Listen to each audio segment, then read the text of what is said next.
행복하게 믿음 생활 하시려면 세 가지 만남의 복이 있어야 됩니다. 첫째는 하나님을 만나는 복입니다. 여러분들이 이 교회 생활을 통해서 성령을 체험하고 또 예수님을 만나는 그러한 복이 있어야 되겠습니다. 두 번째로는 교회와 교인을 만나는 복입니다. 세 번째는 목회자를 만나는 복입니다. 여러분께서 김진 목사님을 아는 것보다 제가 훨씬 더 오랫동안 사역을 했기 때문에 제가 자신 있게 말씀을 드릴 수 있습니다. 여러분은 담임 목사님 잘 만난 복이 있습니다. 4년밖에 잘 모르시죠? 저는 더 배나 이상 함께 사역을 해서 누구보다 제가 목사님을 잘 알고 있습니다. 이 세 가지 만남의 복이 이 수인중앙교회를 통해서 행복하게 믿음 생활하시는 여러분들이 되시기를 바랍니다.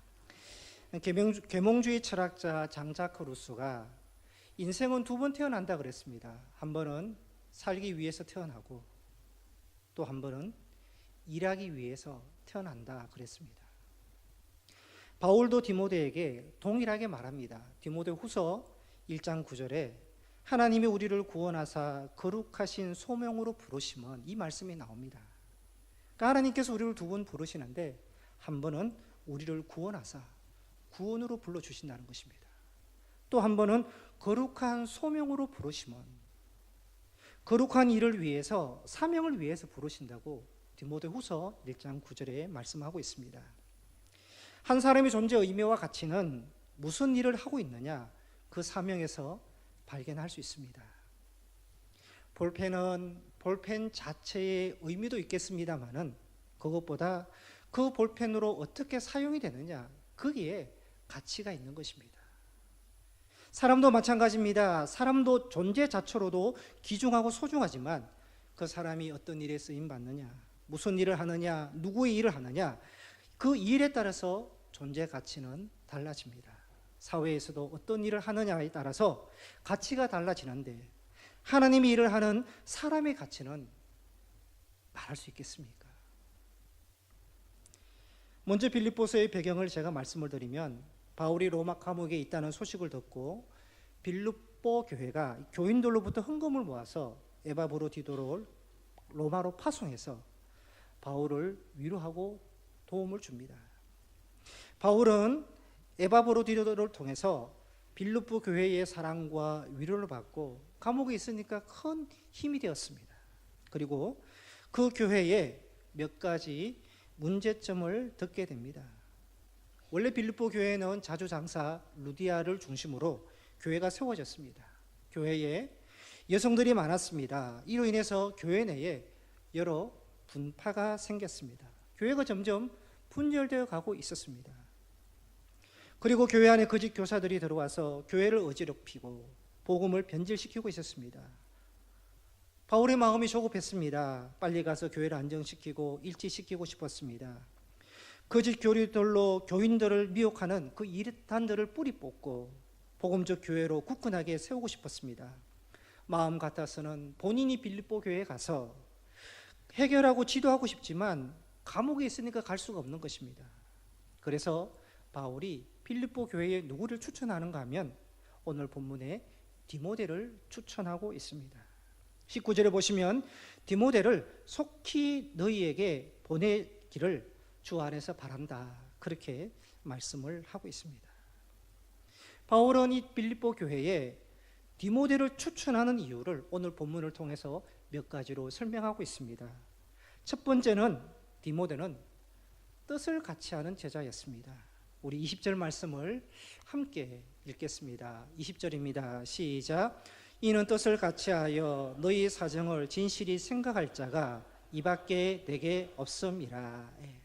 뜻을 같이하여, 다른 번역으로는 같은 마음으로 되어 있습니다. 같은 마음으로 여러분의 형편을 진심으로 염려해 줄 사람은 디모데밖에 없다, 그렇게 바울이 추천을 하고 있습니다. 그 정도로 디모데는 바울과 같은 마음, 같은 생각, 같은 목적을 품고 있는 제자였습니다. 바울에게도 로마서 16장에 보면 많은 동력자들이 있습니다. 그럼에도 불구하고 유독 디모데를 보내는 이유는 어디 있을까? 바울의 심정을 이해해 주는 사람, 마치 바울이 가는 것처럼 같은 마음으로 일할 수 있는 사람이 디모데였기 때문에 그렇습니다. 그래서 바울은 문제가 있는 교회마다 디모데를 보냅니다. 데살로니가 교회에도 디모데를 보내고, 고린도 교회에도 디모데를 보내고, 이 빌립보 교회에도 디모데를 보냅니다. 자신을 대신해서 같은 마음을 가지고 있기 때문에 그렇습니다. 창세기 24장에 보면 아브라함이 아들 이삭의 아내 리브가를 얻기 위해서 그렇게 종을 보내는 내용이 나옵니다. 아브라함은 자기가 살고 있는 가나안 땅에서 며느리를 얻지 않고 700km가 떨어진 옛날에 살고 있는 그 하란에서 며느리를 데려오기를 원했습니다. 근데 아브라함이 직접 가지 않고 아들 이삭을 보내지도 않고 종 엘리에셀을 보냅니다. 자, 며느리를 데려오는데 종을 보내도 되겠습니까?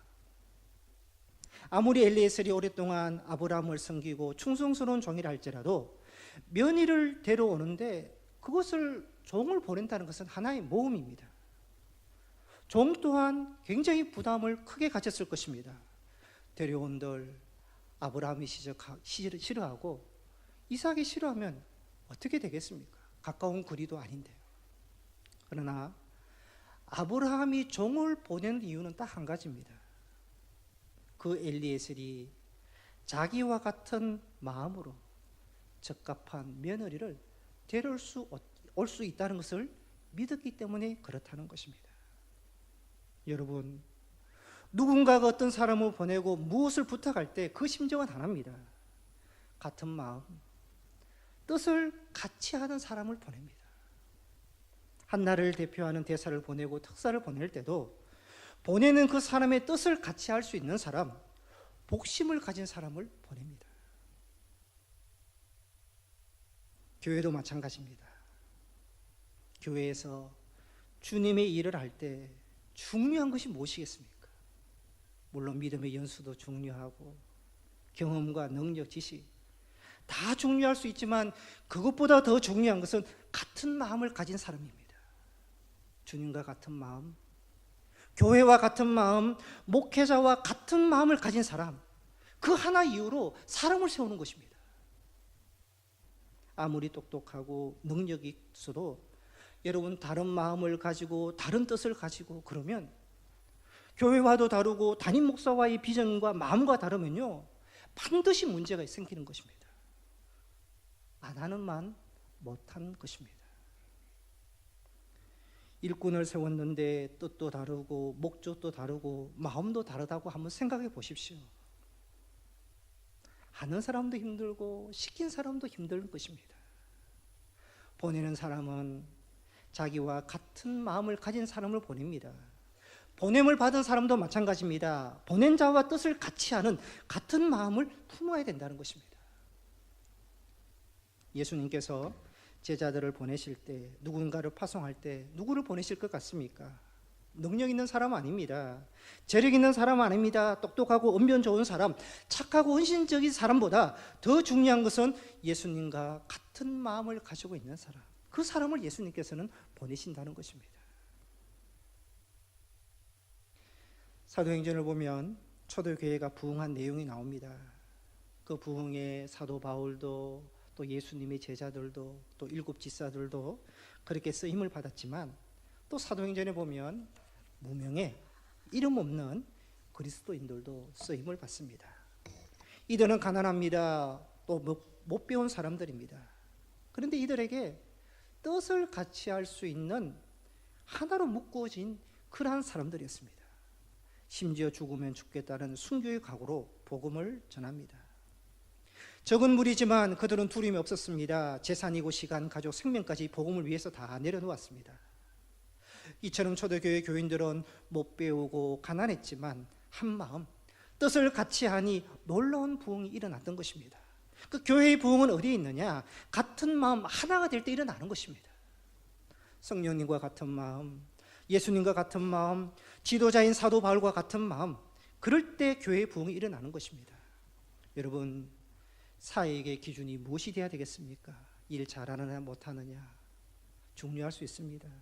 능력이 있느냐 없느냐 그것도 볼 수 있습니다. 조건이 좋은가 나쁜가 환경은 어떤가, 여러분 그것보다 더 중요한 것은 뜻을 같이 해야 되는 것입니다. 같은 마음을 품고 일할 때 그때 놀라운 일 또 부흥과 성장이 그때 일어나는 것입니다. 둘째, 바울은 디모데를 추천하면서 그 디모데는 어떤 사람이었느냐? 채워주는 자였습니다. 빌립보 교회에 문제가 발생했습니다. 교회 안에 분쟁이 있었고 교인들 간의 분열과 다툼이 있었습니다. 교회가 유대주의적 율법주의와 반도덕주의자들로 위험을 받고 있었습니다. 바울은 이 문제를 해결할 수 있는 사람이 누군가 생각을 하면서 디모데를 보냈는데, 디모데가 보냄을 받았다는 것은 그 부족한 부분을 해결할 수 있는 사람, 그 부족함을 채워주는 자가 디모데였다, 그렇게 보면 되겠습니다. 우리는 이런 생각을 한번 해봅니다. 하나님께서 나를 보내시는 곳은 좀 편안한 곳이면 얼마나 좋을까? 이왕이면 안전한 곳, 좀 내게 유익이 되는 곳. 그런데 하나님께서 좀 보내주시고 나를 좀 써주시면 좋겠다. 우리 생각에는 그런 마음을 갖습니다. 그런데 하나님은 다릅니다. 하나님이 보내시는 곳은 오히려 불안전한 곳, 부족한 곳, 약한 곳을 보내십니다. 왜 그렇겠습니까? 채워주라고, 너가 가서 그 일들을 하라고 하나님께서 그렇게 보내신다는 것입니다. 좋은 우리 건강한 교회 수인중앙교회에서 신앙생활하고 계신 줄 알고 있습니다. 이 수인중앙교회를 통해서요, 성도님들은 두 가지를 생각하셔야 됩니다. 하나는 먼저 교회를 통해서 받아야 합니다. 받을 것이 있어야 됩니다. 은혜를 받고 성령을 체험하고 말씀을 받고 기도 응답을 받고 축복을 받고 좋은 성도님들과의 만남의 복, 또 믿음의 가족들을 만나고, 여러분 받아야지 행복하게 믿음 생활할 수 있습니다.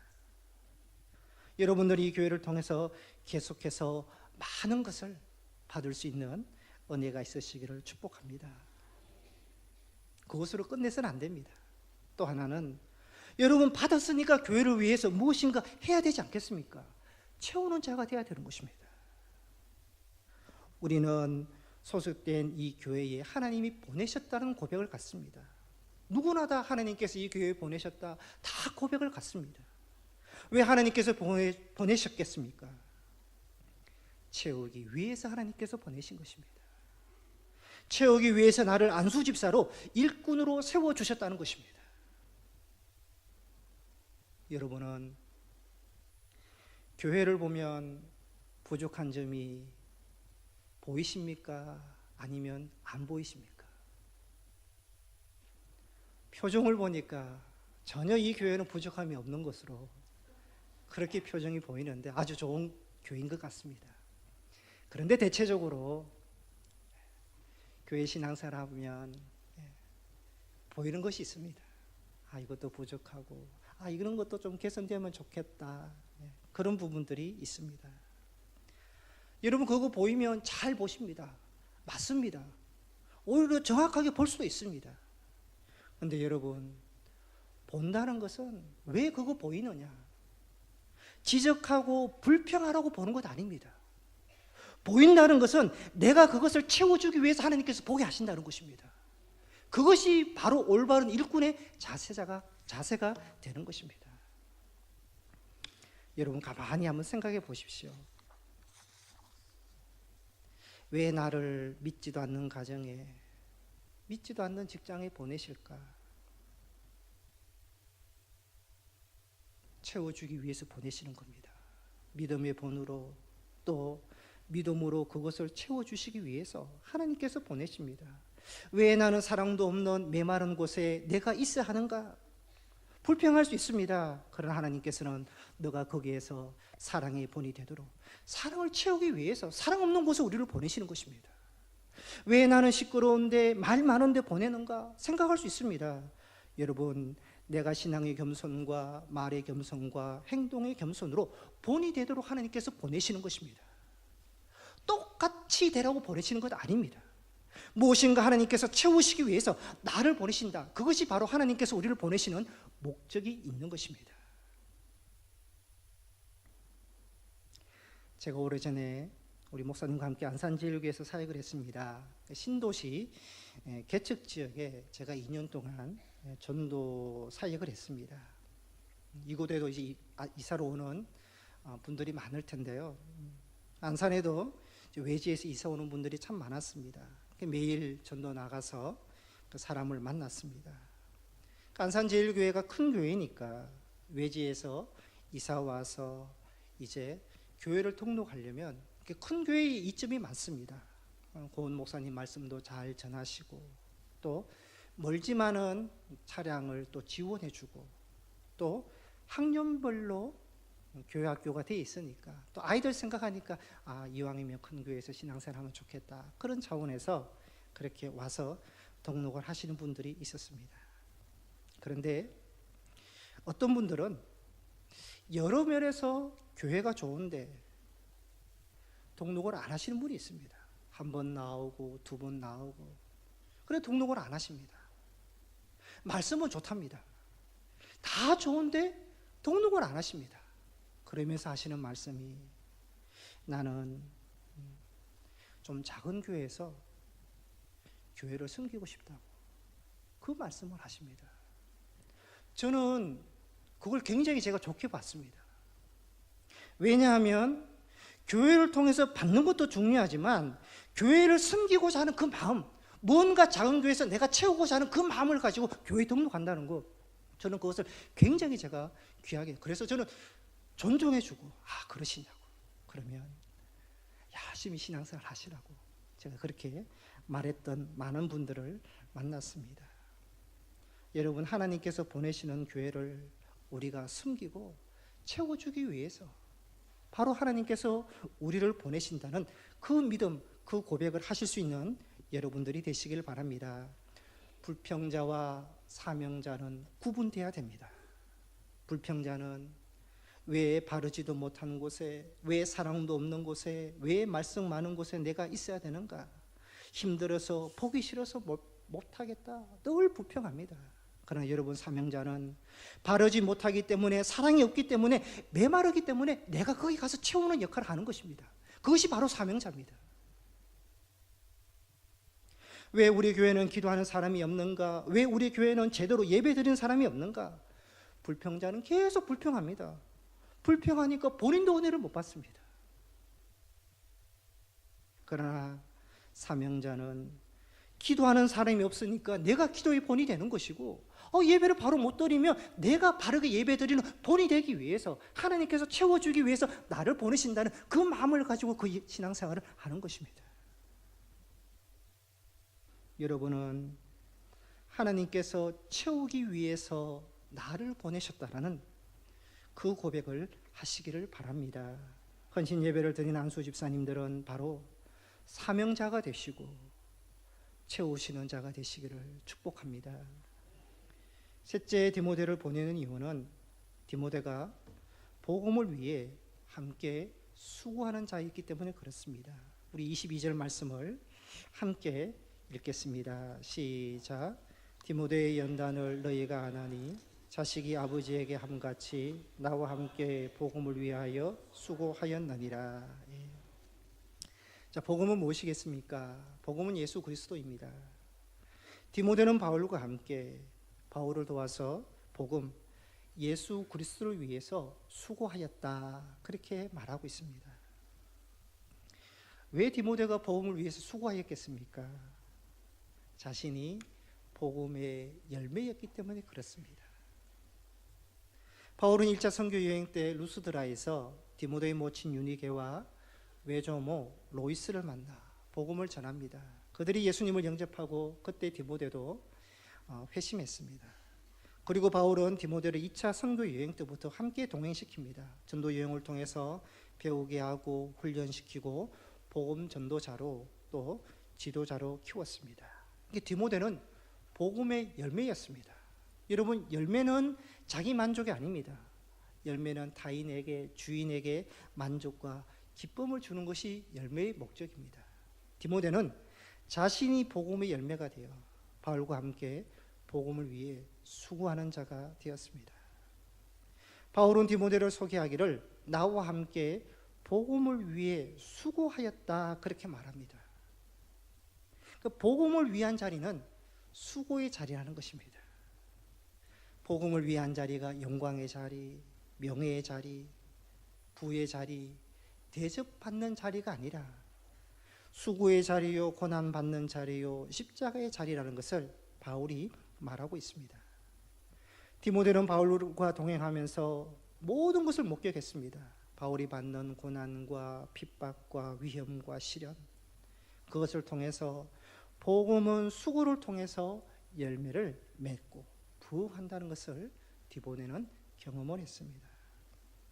그 복음과 구원은 그냥 얻어지는 것이 아니라는 것입니다. 그냥 열매 맺고 대충 열매 맺으면 얼마나 좋겠습니까? 그러나 하나님은 귀한 것일수록 공짜로 얻어지게 하지 않는다는 것입니다. 그만큼 수고하고 땀을 흘려서 열매를 맺게 하신다는 것입니다. 여러분, 우리의 기도가 복권식 기도가 되고 복권식 응답이 되고 복권식 수고가 되어서는 안 된다는 것입니다. 쉽게 단번에 얻어지는 것보다는 하나님께서는 값진 것일수록 더 수고하고 더 고생하고 더 땀을 흘려서 맺게 하는 농부식 기도와 농부식 수고를 하나님께서는 기뻐하신다는 것입니다. 그리고 복음은 한마디로 살립니다. 이 복음의 결과는 구원이요, 생명입니다. 복음이 들어가는 곳에서는 살아나는 역사가 일어납니다. 한 영혼이 살고 절망이 소망으로 바뀌고 사망이 죽음으로 바뀌고 가정이 살아나고 공동체가 살아나는 것입니다. 안수 집사회도 복음의 사역을 감당해서 어디든지 살리는 역할, 세우는 역할을 감당할 수 있는 은혜가 있으시기를 바랍니다. 살리는 역할에는 헌신과 희생이 뒤따르는 것입니다. 하나님께서 그냥 구원을 허락하지 아니하시고 예수 그리스도의 십자가 희생을 통해서 구원을 이루어 주셨습니다. 우리도 왜 내가 이렇게 고생해야 되느냐? 내가 왜 이렇게 헌신해야 되느냐? 여러분, 살리고 생명을 주는 역할에는 언제나 희생이 있고 헌신이 있다는 것을 기억하고 맡겨준 일들을 기쁨으로 감당할 수 있는 여러분들이 되시기를 바랍니다. 마지막으로 하나 더 말씀을 드리면 디모데는 사명의식을 가진 제자였습니다. 디모데는 바울을 통해서 빌립보 교회에 보냄을 받습니다. 어떤 마음으로 보냄을 받았겠습니까? 왜 나를 문제 많은 교회에 보내? 불평하면서 노예의식을 가지고 일을 했겠습니까? 아니면 바울이 나를 보낸 것은 하나님께서 나를 보내셨어. 사명의식을 가지고 빌립보에 가서 사역을 감당했겠습니까? 디모데는 사명의식을 가진 예수님의 제자였고 또 바울의 제자였습니다. 요셉은 17세에 애굽으로 내려가서 노예 생활도 하고 또 감옥 생활도 했습니다. 근데 요셉의 이야기를 보면 자신을 팔아버린 형들을 원망하지 않습니다. 한 13년 동안 그래도 많은 고생을, 누명도 쓰이고 또 감옥 생활도 했는데 하나님께 불평하지 않습니다. 나는 정직하게 성실하게 사는데 왜 내 인생은 이렇게 꼬이고 잘 안 풀립니까? 자신의 그 꿈대로 펼쳐지지 않는다고 비관하거나 하나님을 원망하지 않습니다. 왜냐하면 요셉은 형들에 의해서 팔렸다라는 노예의식을 가진 것이 아니라 창세기 45장에 보면 하나님께서 나를 보내셨다는 사명의식을 가지고 있었기 때문에 그렇습니다. 그래서 형들을 만났는데 말합니다. 하나님께서 나를 보내셨습니다. 큰 구원을 위해, 당신들의 생명을 위해서 나를 보내주셨습니다. 요셉에게 마음의 중심에 뭐가 있었느냐? 철저하게 사명의식을 가지고 있었다는 것입니다. 제가 전임 전도사를 서울의 한 교회에서 했는데 그때 담임 목사님께서 한 예화를 하셨는데 그게 제가 아직까지 기억을 하고 있습니다. 그 교회 예집사님이 결혼 전까지는 믿음 생활을 참 잘했습니다. 근데 믿지 않는 남편과 교제를 하고 또 불신 집안을 만났지만 그래도 이 집사님이 아가씨 때는 전도하면 되겠지 그 생각을 가지고 결혼을 했습니다. 결혼 생활하니까 정말 쉽지 않았습니다. 갈수록 남편의 주정은 심해졌고 시댁의 모든 문제를 장남 가정이 지고 가야 했고 심지어 가정의 경제적인 어려움까지 왔습니다. 참다 견딜 수 없어서 15년 동안의 결혼 생활을 정리해야 되겠다 생각하고 마지막으로 담임 목사께 찾아가서 상담을 했습니다. 담임 목사님께서 다 듣고 나서 이렇게 얘기를 했습니다. 집사님 사정은 충분히 이해합니다.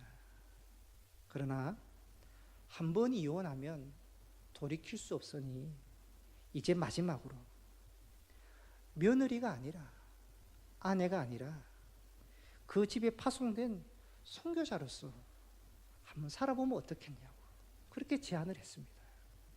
여집사님은 그래 좋다.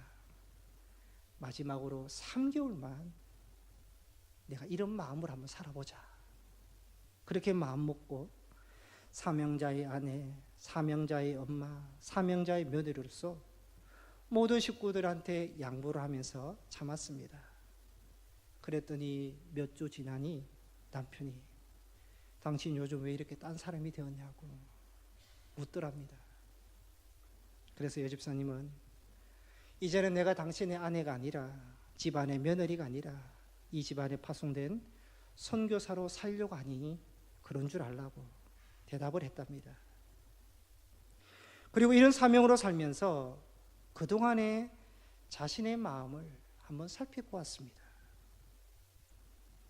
그동안 자신이 남편과 시댁에 팔렸다는 생각, 피해의식을 가지고 지금까지 살아왔다는 것을 보았습니다.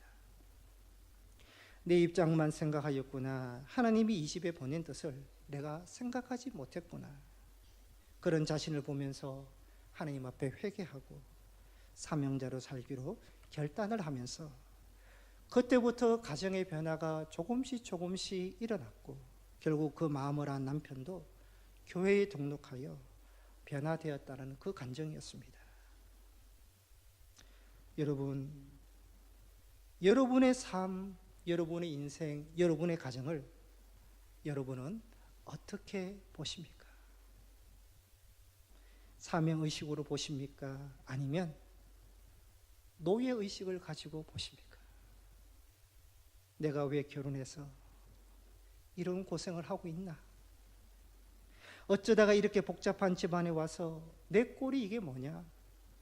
이렇게 살려고 그동안 내가 열심히 살았던 것도 아닌데 내가 이렇게 꿈꾸었던 것은 이게 아닌데 여러분 자꾸 우리 인생에 대해서 불평하고 후회하고 원망하는 이유는 왜 그렇겠습니까? 팔렸다는 생각을 가지기 때문에 우리가 불평하는 것입니다. 가정에 팔리고 남편에게 팔리고 자녀에게 팔리고 일에 팔리고 물질에 팔리고 나의 꿈과 계획이 팔렸다는 생각을 가지니까 우리가 그런 불평한 원망을 가지고 살아가는 것입니다. 여러분 분명한 것은 팔렸다는 생각, 이 노예의식을 가지고는 결코 자유와 평안이 없습니다. 교회도 마찬가지입니다. 혹 이런 생각을 가지고 계신 분은 다른 교회에 있을 것입니다. 어쩌다가 이 교회에 와서 떠나지도 못하고 이런 고생을 하는가? 교회에서 시간, 열정, 물질, 정성, 몸, 마음 다 드리고 헌신하면서 그러면서도 빼앗겼다는 생각을 갖는 것입니다. 손해보고 있다는 생각을 갖는 것입니다. 왜 그렇습니까? 팔렸다는 생각을 가지니까, 노예의식을 가지니까 그런 것입니다. 여러분, 하나님께서는 여러분을 팔지 않았습니다. 가정으로도 팔지 않았고요, 교회로도 직장으로도 팔지 않으셨습니다. 손해본다는 생각을 가져서는 안 되고 노예 근성, 노예의식을 가져서는 안 되는 것입니다. 하나님은 우리를 보내셨습니다. 가정으로 보내시고 직장으로 보내시고 여러분 이 교회로 보내신 줄 믿습니다. 보냄받은 사명자, 사명의식을 가지고 믿음 생활하시는 여러분들이 되시기를 바랍니다. 여러분, 하나님께서 우리에게 물질을 주시고 직장을 주시고 가정을 주시고 믿음을 주시고 직분을 주시고 은혜와 축복을 주셨습니다. 어떻게 살아가셔야 되겠습니까? 팔렸다라는 노예의식으로 살아가는 자가 아니라 보내셨다라는 사명의식으로 살아가는 여러분들이 되시기를 바랍니다. 우리 모두는 다 보냄을 받은 자들입니다. 바울이 빌립보 교회에 내가 디모데를 보내노라 이렇게 말씀하시는 것처럼 하나님께서 우리의 삶의 모든 현장에 우리를 보내주셨습니다. 보낸 하나님과 뜻을 같이 하고 보낸 것에 무엇인가 채우는 역할을 감당하시고 복음의 열매자가 되어 복음을 위해 함께 수고하고 노예의식이 아닌 피해의식이 아닌 사명의식을 가지고 그 일들을 감당하는 여러분들이 되시기를 바랍니다. 사명자의 삶은 하나님께서 함께 하십니다. 끝까지 하나님께서 책임져 주시고 은혜 주시고 축복해 주십니다. 이러한 결단이 있는 헌신 예배가 되시기를 축복합니다. 기도하겠습니다. 하나님, 안수집사 헌신 예배로 드립니다. 하나님께서 한 분 한 분 이 교회로 보내주셨고 또 세워주신 줄 믿습니다.